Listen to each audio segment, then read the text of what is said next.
Hello friends, आशा गर्दछु तपाईहरु सन्चै हुनुहुन्छ होला र म अमित स्वागत छ तपाईलाई हेभेनली हिल्स मेरो च्यानलमा। र आज हामी बहुछरी वकमा आएको छौं बगानमा। आज म तपाईहरुलाई कुनै टिप्सहरु दिन चाहन्छु कसरी भिडियो सुट गर्ने। आज मैले जुन चाहिँ क्यामेराबाट सुट गरिरहेको छु यो मेरो मोबाइल हो र यो मोबाइलबाट मैले सुट गरिरहेको छु र मोबाइलबाट ह्यान्डहेल्ड क्यामेराले कसरी सुट गर्नुपर्ने त्यो तपाईहरुलाई टिप्स दिनेछु र स्टे ट्युन।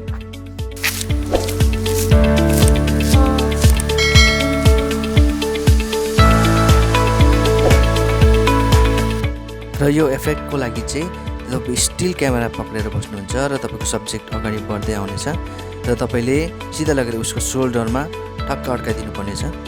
त्यहाँनिर ब्ल्याक स्क्रिन देखिन्छ र त्यहाँदेखिको टक्कै अफ गरेर नेक्स्ट सिन चाहिँ उसको ढाडबाट सुरु गर्ने र ढाडमा चाहिँ टच गराएर ब्ल्याक स्क्रिनदेखिको सुरुवात गरेर उसलाई हिँड्नु लाउने र अन गरेर हिँड्नु लाउने, अन्त त्यो इफेक्ट चाहिँ त्यहाँनिर देख्न सकिन्छ।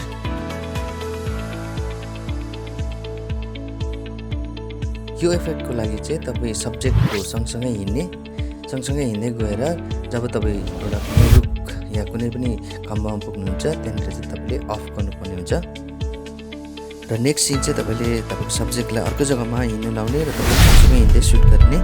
अनि सुट गरेर जब तपाईँले यो दुईवटा फाइललाई एट्याच गर्नुहुन्छ त्यति बेला तपाईँले यो इफेक्ट देख्न सक्नुहुन्छ।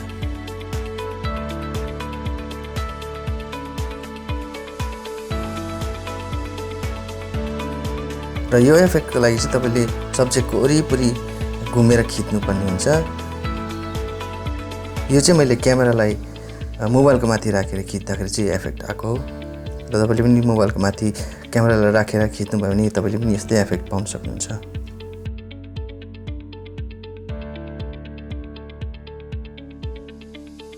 र यो इफेक्टको लागि चाहिँ मैले एउटा रुखको ब्लकमा बिस्तारै तल लगेर गएँ अनि त्यहाँनिर अफ गरेर अर्को जग्गामा गइकन फेरि सिमेन्टेड ब्लकबाट बिस्तारै माथि रिभिल गर्दै लिएर आएको हो।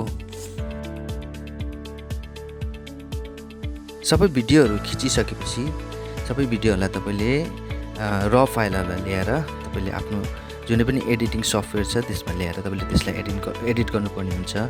र मैले चाहिँ अहिले एडोब प्रिमियरमा एडिट गरिरहेको छु र एडिट प्रिमियरमा एडिट कसरी गर्नुपर्ने भनेर तपाईँलाई अगर तपाईँलाई त्यसको जिज्ञासा छ र त्यसको बारेमा पनि जान्न चाहनुहुन्छ भने कमेन्टमा लेख्न सक्नुहुन्छ ताकि म तपाईँलाई एडोब प्रिमियरको बारेमा पनि सिकाउने छु। धन्यवाद।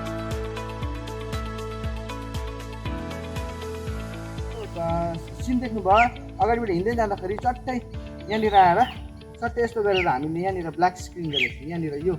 यहाँनिर अड्काउने है, त्यहाँदेखि हिँड्दै जाँदा गरेको सब्जेक्टलाई फेरि खिच्दै जाने तपाईँले र यो तपाईँहरूको अर्को सिन हुनेछ। र तपाईँले फर्स्टको सिन मैले तपाईँलाई जुन चाहिँ देखाएँ है, अगाडिपट्टि एउटा मान्छे हिँड्दै आउँदै गरेको छ र उसको छेउमा गएपछि चट्टै फेरि रिफ्लेक्ट भएर उसको पछाडिपट्टिबाट सट्टै अगाडि जाँदै गरेको देखाएँ। जुन चाहिँ हामीले कसरी गरेको थियो भन्दाखेरि चट्टै तपाईँहरूको जुन चाहिँ सब्जेक्ट छ त्यो चाहिँ सिधा यसरी आउँछ र हामी पनि सिधै अगाडि बढ्नुपर्छ र लास्टमा गएर उसको यहाँनिर टक्कै गरेर ब्ल्याक स्क्रिन गरिदिनुपर्छ, त्यहाँनिर टक्कै काटिदिनुपर्छ सिरियसली। त्यहाँदेखिको फेरि घुमाएर उसको पछाडिपट्टिबाट उसको पछाडिपट्टिबाट उसको ढाडेबाट ब्ल्याक स्क्रिन गरेर चाहिँ त्यहाँदेखि उसलाई हिँड्नु लाउनुपर्छ अन गरेर चाहिँ त्यहाँदेखिको उसलाई हिँड्नु लगाएपछि चाहिँ त्यहाँबाट त्यो इफेक्ट तपाईँले त्यहाँनिर देख्न सक्नुहुन्छ।